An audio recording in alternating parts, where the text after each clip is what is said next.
Hello all. In this video, we shall read the eighth sheet of the manuscript of Hanuman Chalisa in the Nagari script.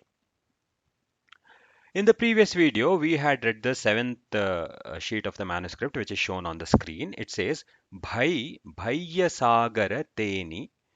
Now, the, the eighth sheet of it reads as, Bhayya Sagara Teni Rabhai Rahai. Here it is Ra Bhai, then Ra Hai. Then the next sentence is Jo Dina Prati Uha Mantra Ucharahi. Jo, this is Jo, Ja and an Okaram. The Dina Pra, this should be understood at Pa and a Sayuktakshara Pra. Since the Repha is at the bottom and not at the top, it should be read as Pra and not as Pa. So it is Jo Dina Pra Ti U, this is a Na, U, Ha, this is a Ha over here, Mantra, Ucha. So here should be read as Cha and not as Va due to the presence of the small serif over here. Rahi, Do, Jo, Dina, Prati, Uha, Mantra, Ucharahi. Now we also see that Man, then the next sentence reads as Ma and Anuswara, Man, Ga, Mangala, Manga. So this Anuswara indicates that it is a nasalization. Manga, Mangala. This is not Ra due to the absence of a serif over here. If there had been a serif present over here, if it had been like this, then it would have been Ra. But since the serif is absent, it becomes Ga. Mangala Dina. There is a small uh, thing over here, but it should not be read as a U. So it is not Lu, it is La. Instead, La. It is not Lu and instead it is La. Even though a small angle is present over here, this might be due to a brush, due to the usage of a brush. Mangala Dina Vruta Pujana Karai.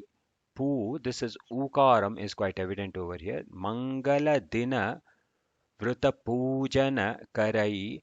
Now here it is Vru and not Vra, but it is quite obvious that it should have been Vrata and not Vruta. Vruta means a circle, whereas Vrata is a observation. A religious observation is called as a Vrata. So typically a Vrata would have been written as such, but a Vruta over here is being written as such. So since it is Vruta, this is being read as Vruta, but once again, this should be attributed to the inaccuracy of the scribe. Mantra, but we are not really bothered about the contents of the manuscript over here, but rather we are trying to read the manuscript as is to understand the Nagari alphabet. Mangala Dina Vruta Pujana Karai. The small stroke above makes it a dirgha ikaram as opposed to an ukaram. And e hrasva ikaram, and this e should also be observed that it is very orthographically very similar to an ukara, and at least a fleeting knowledge of a language makes it quite crucial to read such a Nagari script. Mangala Dina Vrita Pujana Karai Aditya. This is a ta ya sanyuktakshara. So, and it should not be written as ksha. It is not adiksha. It is a aditya. If this small tail had been extended a bit, then it would have been a ksha. But in this case, it is a tya. Aditya means the sun.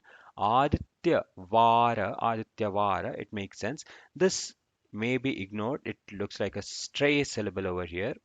Aditya Vara Aditya Ki Aracha Ki Aracha Aditya Vara, that is Vara is a weekday, so Aditya Vara would make it a Sunday, hence it makes it quite evident that it is not a Ksha and it is a Tya. So Aditya Vara Aditya, once again this is a aditya over here, a ta ya sanyuktakshara as opposed to a ksha. Aditya once again means sun. Ki aracha. Aracha means uh, praying. So it says that on a Sunday the sun is being prayed. So Aditya Vara Aditya Ki Aracha. Dhupa. This is an ukaram, a dirgha ukaram, that is a u with two moras, and it is to a dhu. The dha is typically written as such in Nagari, dha, as opposed to a gha, which is written as such, and as opposed to a pa, which is written as such, as opposed to a sha, which is written as such, as opposed to a ya, which is written as such. So all these symbols are orthographically similar with minor differences. Since the Shirorekha or the horizontal bar on top is absent over here, or there is a small space over here, it should be read as a dha and not as a gha, or a gha and not as a gha. And since there is a small dent over here, it should be read as a dha and not as a pa or sha or a ya. And these two small strokes over here, they should not be ignored as a brush stroke, but they are an indication of a u with two more. So hence this makes it a dhu, as opposed to a dhu. It is a dhu. Dhupa, this is a pa. Deepa, dhupa once again means incense. Deepa, uh, chandana, this is again a cha due to the presence of the small serif over here. Chandana, gandha, characha, chandana, gandha. Once again, this is a dha. Gandha, an anuswara, it belongs to over here. So gandha, this is not a ra big due to the absence of a serif. So gandha, cha, due to the presence of the small serif over here, it is not a va. It is a cha, chara cha. Once again, there is a serif over here, hence it is a cha, chara cha. Dhupa, deepa, chandana, gandha, chara cha.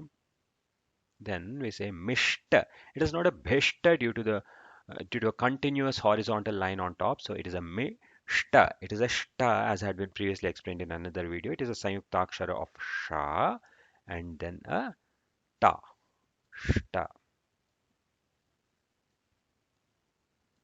So mishta agra. This is a ga. Though this ga seems to be quite dissimilar to this ga or a ga elsewhere, over here, for example, this ga and this ga are quite dissimilar, but it should still be read as a ga. And since there is a small repa at the bottom, this is read as gra. So gra, agra, dhara, ishta. This is an e and not a u. Please observe that a small an e of one mora and an u of one mora appear to be very similar, but they are not. Here it is an E and not an U. Ishtadhyave, Ishta, and a situational thing also confirms our assumption that this is an E and not an U, our reading of it as an E and not as an U, because Ishta would mean a tutelary. So in this case, it is a tutelary deity. So Mishta Agradhara Ishtadhyave. So Dhyave means praying obeisances or praying. So Ishta, that is a tutelary deity, is being prayed. So hence it is an Ishta Dhyavai. Here is a Dha Ya Sanyuktakshara, Dhya as opposed to Dhpavai or Pavai or something.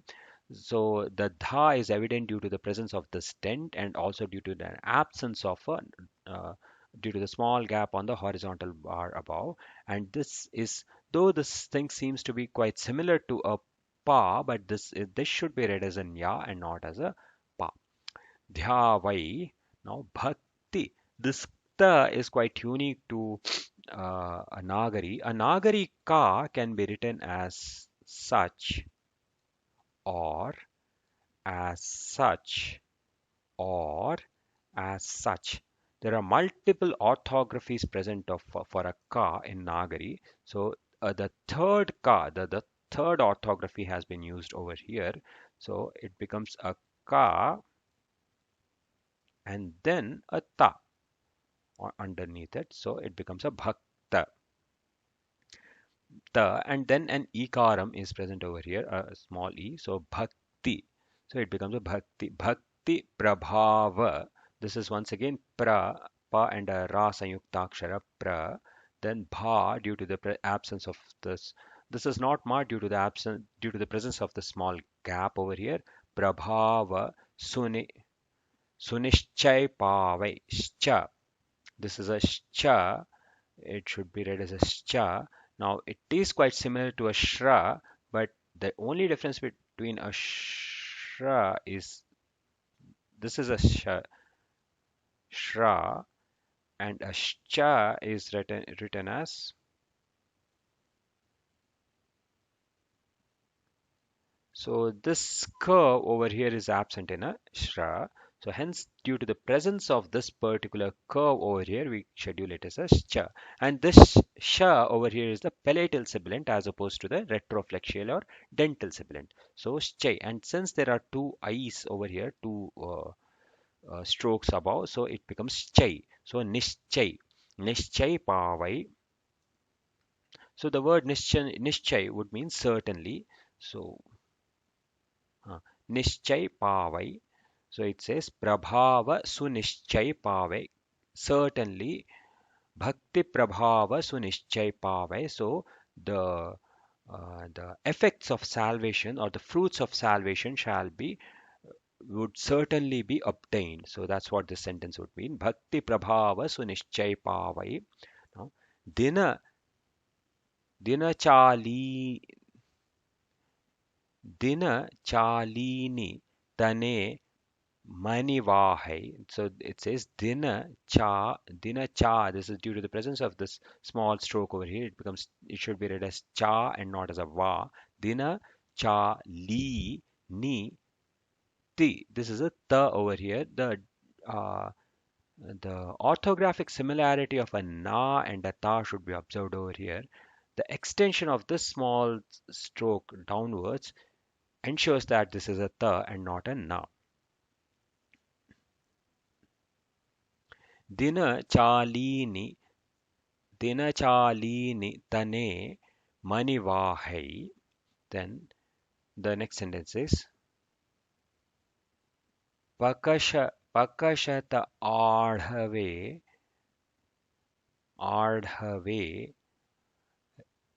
Ra Abagahai.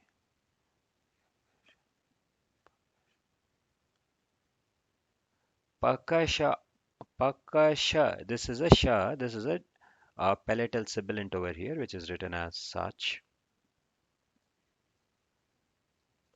This should not be read as a ra due to the presence of this small stroke over here. So pakashata pakashata Ardhave Ardhavera Ardhavera dha. This is a dha due to the presence of this and not a ta. So Ardhavera Abagahai. Then there is a pan, pa and an anuswara. Pan. That is how it is to be read. Pakashata Ardhavera Abagahai. Then it says a pun. Since it is a very long sentence, I assume that there must be one or two syllables in the next sheet. Hence, we shall see the next sheet over here. Um, it says once again over here, pancha. Okay, fine. So there is yet another big long sentence. So it is safe to assume that this punch is an erroneous thing, and this pun should not be read as such. And our text ends with hai. So pakashata ardhavera abagahai. So gahai is singing. So with this it ends, and the next part of it starts with panchasahasra panchamukha pujai. So which means that the 5,000 uh, panchasahasra panchamukha pujai, 5,005 faces are to be worshipped, but we shall read it in the next video. So with Abagahe, with Gahe, with singing of the praises of Lord Hanuman, We shall end this video. May Lord Hanuman bless all of us.